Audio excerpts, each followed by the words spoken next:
தூய்மையான நகரத்தை பராமரிக்க பயன்படுத்தப்படும் மனிதர்களை சில நேரங்களில் அதிகாரிகள் குப்பைகளைப் போல் பார்க்கிறார்களோ என்ற எண்ணம்தான் தோன்றுகிறது. நியூஸ் 7 தமிழின் கள ஆய்வில் சிக்கிய சில காட்சிகள் நமக்கு அதிர்ச்சியை ஏற்படுத்தியுள்ளன. இது குறித்தான ஒரு சிறப்பு தொகுப்பை காணலாம்.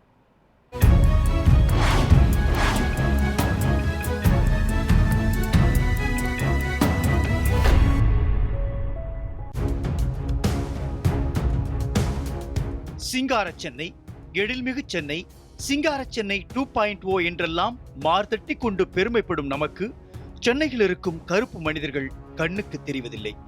அன்றாடம் வேலைக்கு செல்லும் அவசரத்தில் நாம் அந்த மனிதர்களை எளிதாக கடந்து விடுகிறோம். சென்னை சிந்தாதிரிப்பேட்டைக்கு களஆய்வு செய்வதற்காக நியூஸ் 7 தமிழ் செய்தியாளர் சாமுவேல் எபினேசர் தலைமையிலான செய்தியாளர் குழுவினர் சென்றபொழுதுதான் தலைநகர் சென்னையிலேயே அரங்கேறும் ஒரு கொடூரம் நம் கேமரா கண்களுக்கு பட்டது.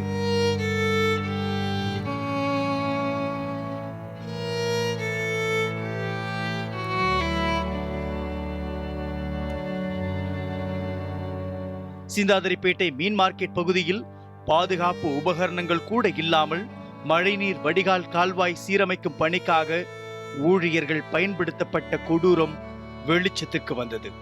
உடனடியாக அந்த காட்சிகளை நமது செய்தியாளர் குழுவினர் பதிவு செய்தனர். விண்ணை முட்டும் அழகிய கட்டடங்கள், பண்டிகை காலங்களில் மின் விளக்குகளால் அலங்கரிக்கப்படும் ரிப்பன் மாளிகை, அழகிய வளைவுகள், மேம்பாலங்களின் அழகிய ஓவியங்கள் வரைந்து பெருமைப்படும் தமிழ்நாடு அரசும் சென்னை மாநகராட்சியும் மறுபுறம் அசுத்தம் இல்லாத சென்னையை உருவாக்க உழைக்கும் தூய்மை பணியாளர்களுக்கு சாக்கடை அல்ல, கைகளுக்கு கிளவுஸ் கூட கொடுப்பதில்லை என்பது வேதனையான ஒன்று. இந்த காட்சிகளை எல்லாம் பதிவு செய்த நமது படக்குழுவினர் இந்த அவலத்திற்கான காரணத்தை தேடியது. அங்கு கால்வாயை வெறுங்கைகளோடு தூர்வாரிக் கொண்டிருந்த மாநகராட்சி ஊழியர்களிடம் நமது செய்தியாளர் சாமுவேல் எபினேசர் கேள்வி எழுப்பினார். அதற்கு இதுவரை தங்களுக்கு எந்தவிதமான உபகரணங்களும் வழங்கப்படவில்லை என்ற அவலத்தை அவர்கள் பதிவு செய்தனர். சார் வணக்கம். இப்போ நீங்கள் இதை சுத்தம் பண்ணுறதுக்கு உங்களுக்கு கையில் எந்த ஒரு பாதுகாப்பு கவசம் கையுறை எதுவும் கொடுக்கலைங்க? கொடுக்கலங்க, இன்னும் எதுவும் இப்போ தற்சமயம் எதுவும் கொடுக்கல. அந்த குளோஸ், கை குளோஸ் எதுவும் கொடுக்கல தற்சமயம். ஐயா, இப்போ நீங்கள் கால்வாய்களை வந்து தூர் வர்றீங்க, க்ளீன் பண்ணுறீங்க, இந்த உபகரணங்கள் இல்லை, இது குறித்து நீங்கள் அதிகாரிகிட்ட கேட்டிருக்கீங்க? அதுதான் கேட்டால் கூட நாங்கள் கேட்கல.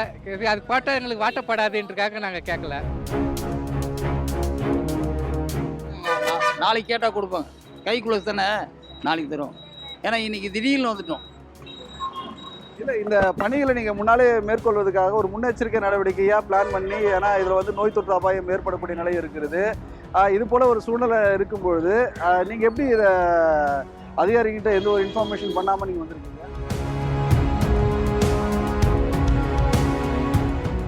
நியூஸ் 7 தமிழ் செய்தியாளர் குழுவினர் களஆய்வு நடத்தி கொண்டிருந்த பொழுது அங்கு சென்னை மாநகராட்சியின் உதவி பொறியாளர் மும்தாஜும் திடீரென்று ஆய்வு மேற்கொள்ள வந்தார். பாதுகாப்பு உபகரணங்கள் வழங்கப்படாதது குறித்து நமது செய்தியாளர் குழு கேள்வி எழுப்பியது. இந்த பணிகளை வந்து மேற்கொண்டு வரீங்க, ஆய்வு பண்ண வரீங்க, அவங்க கையில் எந்த உபகரணம் இல்லாமல் அந்த பணி செய்கிறதும் ஆய்வு பண்ணிட்டு இருக்கீங்க, அதான் கேட்குறேன். இது முன்கூட்டியே இது பிளான்ட் தானே வந்து இந்த பகுதியில் வந்து இந்த கால்வாய்களை தூர் வாரணும் அன்பில் எடுக்கல சார். இதை மட்டும்தான் சின்னதாக சில்டி கேட்பின் மட்டும்தான் இப்போ நம்ம கிளியர் பண்ணிட்டு இருக்கிறோம். எதுவாக இருந்தாலும் அவங்க சாக்கடையில் வந்து கைவிடும்போது நோய் தொற்று அபாயம் ஏற்படும் இல்லையா? நம்ம வழங்குறோம் சார், இப்போ வழங்கிடலாம்.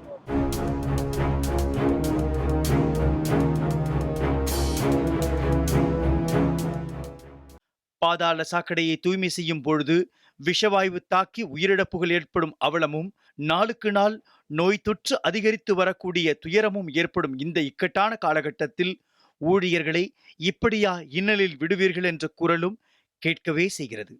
காலம் காலமாக தொடரும் இந்த அவலத்திற்கு எப்பொழுது தீர்வு கிடைக்கும் என்பதே அனைவரின் பெருமூச்சு கலந்த எதிர்பார்ப்பு. இதில் பணியாற்றக்கூடிய இந்த பணியாளர்களுடைய பாதுகாப்பையும் கருத்தில் கொண்டு அவர்களுக்கு வழங்க வேண்டிய இந்த பாதுகாப்பு உபகரணங்களையும் வழங்கப்பட வேண்டும் என்பதே பொதுமக்களின் கோரிக்கையாக இருக்கிறது. நியூஸ் 7 தமிழ் செய்திகளுக்காக ஒளிப்பதிவாளர் கலைவாணனுடன் செய்தியாளர் சாமுவேல் எபினேசர்.